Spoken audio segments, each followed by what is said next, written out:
Pak, mungkin tadi sedikit dijelaskan dari apa atas kesaksian Bapak sebagai saksi ahli pidana ya. Iya. Bisa dijelaskan Pak, nama dijabarkan Pak. Iya, baik.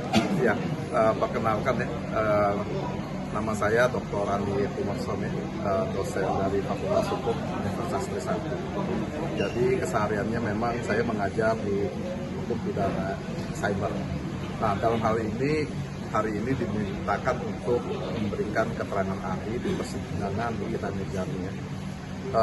Dalam persidangan itu saya selalu menekankan perihal tentang terpenuhinya unsur pidana, karena dengan tidak terpenuhinya unsur pidana maka seseorang itu tidak dapat dinyatakan sebagai orang yang bersalah dalam hal melakukan tindak pidana. Nah, dalam pasal 27B ayat 2 ada sesuatu hal yang paling esensi, yaitu adanya rahasia. Ya, rahasia. Jadi rahasia tersebut sifatnya harus tertutup rapat, belum terpublikasi kepada masyarakat umum. Karena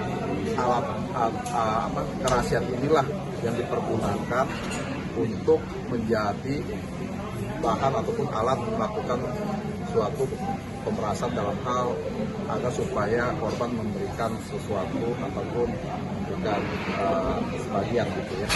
Nah, kalau misalnya tidak ada kerahasiaan tersebut, maka makna dari pemerasan dengan mengungkap kerahasiaan itu menjadi hilang, sehingga tidak mungkin orang itu merasa tercemarkan dan tidak ada juga dia itu kepentingannya untuk memberikan sesuatu. Karena kalau sesuatu yang sudah sifatnya publik tidak perlu lagi atau tidak ada lagi rasa tertekan ataupun untuk memberikan sesuatu kepada pihak pelaku, sehingga saya berkesimpulan pasal 27B ini kurang pas ya diterapkan dalam perkara di kita.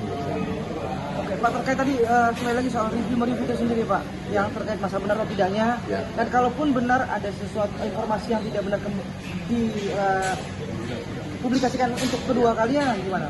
Ya, karena mereview itu dalam konteks Undang-Undang ITE adalah membuat dapat diakses. Nah, untuk norma unsur membuat dapat diakses itu adalah sudah ditinggalkan dan sejak dari Undang-Undang 1 tahun 2024. Untuk perbuatan membuat dapat diakses diantaranya adalah mereview atau memposting ulang, sehingga kegiatan atau perbuatan memposting ulang tersebut bukan lagi menjadi unsur dalam tindak pidana pemerasan. Itu yang tadi sudah dijelaskan. Lalu yang kedua juga kita harus melihat apakah adanya suatu postingan tersebut adalah suatu bentuk edukasi ya. Karena postingan yang edukasi adalah suatu postingan yang tidak melawan hukum. Tadi saya sudah jelaskan juga ke jaksa penuntut umum, kesengajaan dan perbuatan melawan hukum itu adalah sesuatu yang memang bertentangan dengan hukum atau bertentangan dengan hak orang lain. Untuk mereview produk itu tentu kepentingan masyarakat yang didahulukan, sehingga apabila ada pihak yang merasa dirugikan, penyelesaiannya itu adalah mekanismenya tidak menggunakan hukum Undang-Undang ITE dalam hal pidana, namun menggunakan penyelesaian secara keperdataan yang diatur dalam pasal 38. Karena pasal 38 ayat 1 memberikan juga ruang kepada setiap orang yang dirugikan adanya kegiatan dalam penyelenggaraan sistem elektronik. Apabila ternyata yang disampaikan itu merugikan, maka kepada setiap orang silakan untuk melakukan gugatan secara keperdataan.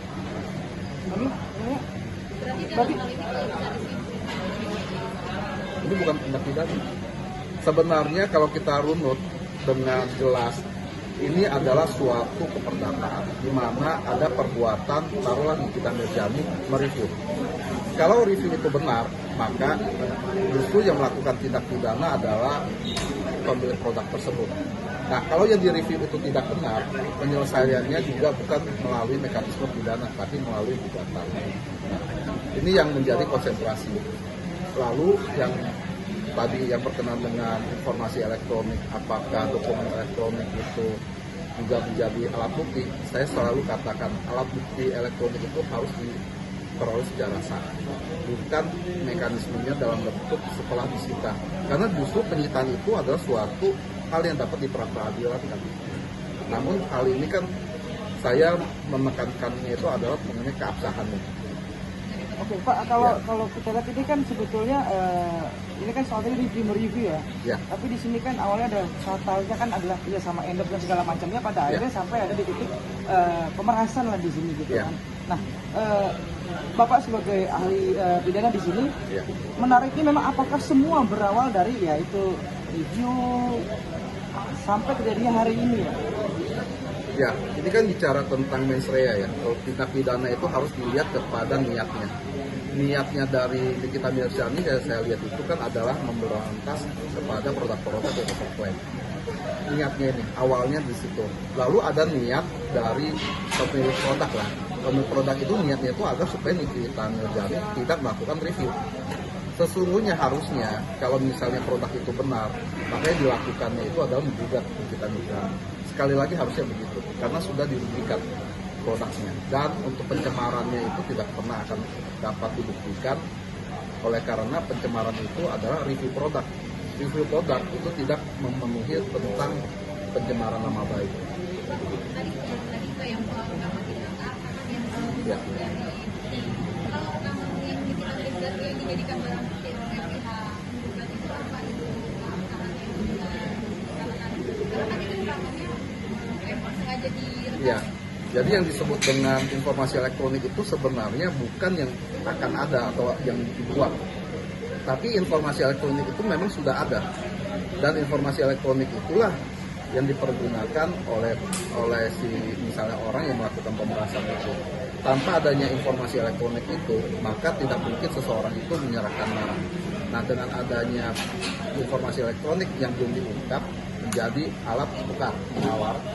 Alat tukar tawar itu artinya supaya orang itu tidak menyebarkan menjadi publik.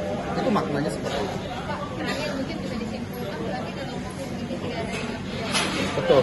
Jadi dalam case Nikita Mirzani sesungguhnya secara undang-undang ITE ya tidak terpenuhi pasal 27B ayat 2.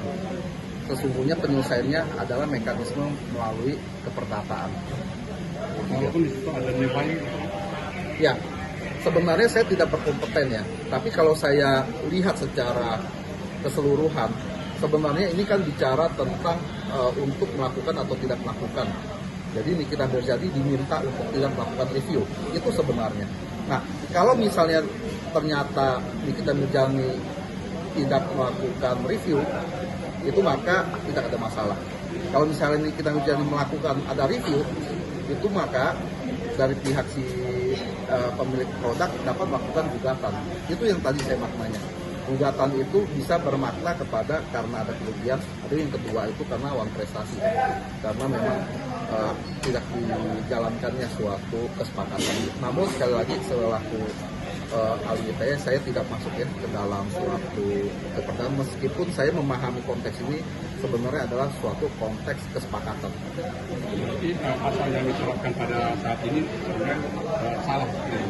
Saya katakan tidak terpenuhi unsur.